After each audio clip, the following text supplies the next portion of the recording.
menjadwalkan irigasi untuk ladang ini, yang berarti saya perlu mengetahui seberapa sering saya harus mengairi. Jenis tanah lapangan ini adalah lumpur dan ETC diketahui. Jadi kita sudah tahu seberapa banyak yang harus diairi. Tapi kapan kita harus mengatur acara irigasi berikutnya? Itulah yang akan kita pelajari dalam video ini. Tujuan kami adalah untuk menjaga kadar air tanah di dalam air yang tersedia. Bagaimana kita melakukan ini? Kami mengairi untuk membawa kandungan air tanah sedikit di atas kapasitas. Kandungan air tanah menurun karena drainase, konsumsi tanaman, dan penguapan. Ketika mencapai batas penurunan kadar air, kita mengairi lagi. Sederhana dan tepat. Jadi, kita perlu mencari jarak waktu antara titik A dan titik B. Titik tersebut mewakili kadar air terendah dan merupakan pemicu untuk penyiraman lain. Ingat, untuk setiap jenis tanah, penurunan kadar air dan dinamika air tanah berbeda.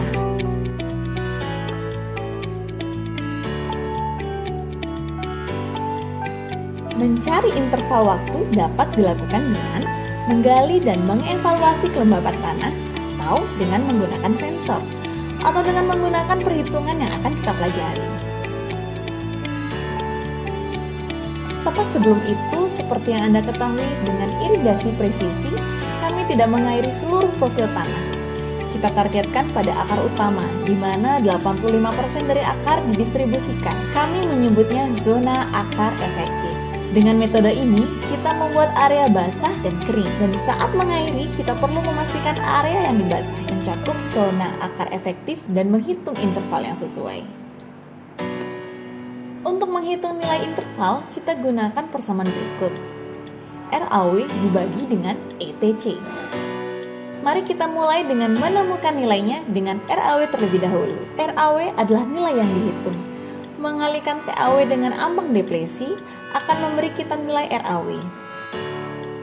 Sekarang, mari kita fokus pada total air yang tersedia. TAW adalah hasil kapasitas lapang dikurangi titik layu.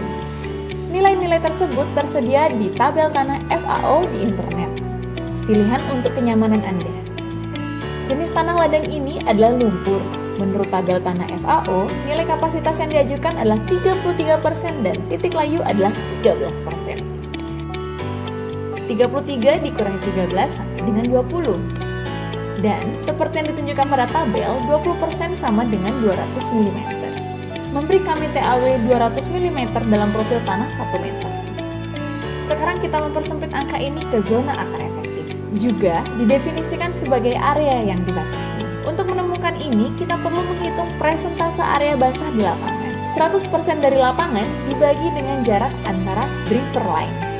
Dikalikan dengan lebar area yang dibasahi dan kedalaman. Lebar dan kedalaman area yang dibasahi berubah sesuai untuk setiap tanaman dan kondisi tertentu.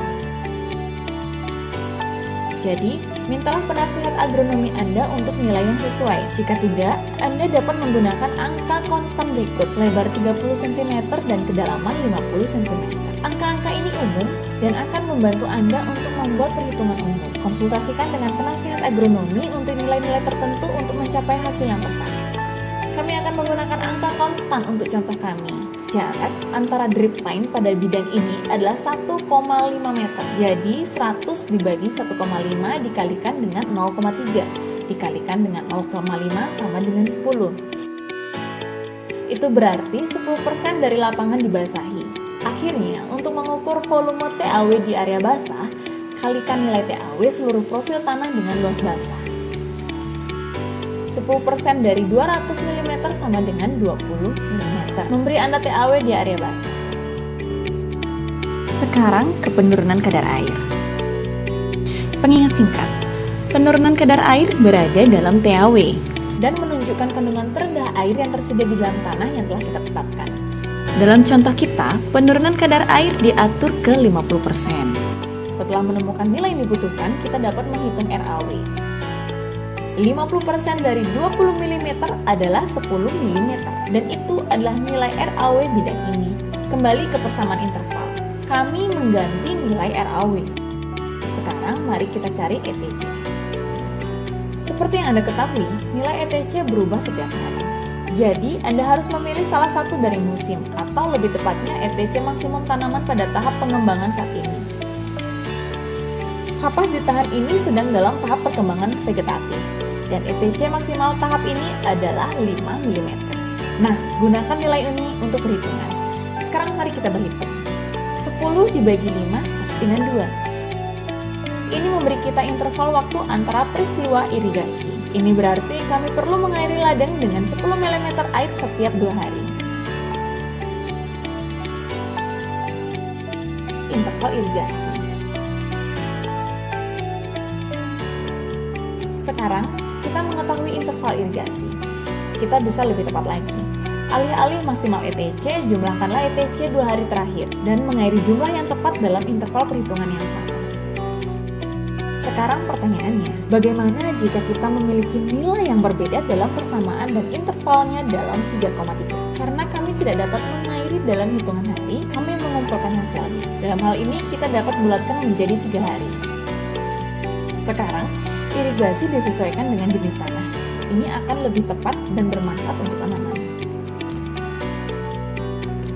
Penjadwalan irigasi juga dipengaruhi oleh parameter lain seperti sifat tanaman, salinitas, kendala operasional, permeabilitas tanah, dan lain-lain. Masing-masing parameter ini juga dapat dihitung. Penjadwalan juga dipengaruhi oleh keputusan agronomis seperti tekanan yang harus ditetapkan atau pengisian profil. Tapi, parameter utamanya adalah kapasitas menahan air dari tanah. Dan perhitungan yang dijelaskan di atas akan memberikan Anda pemahaman yang baik tentang penjadwalan irigasi optimal.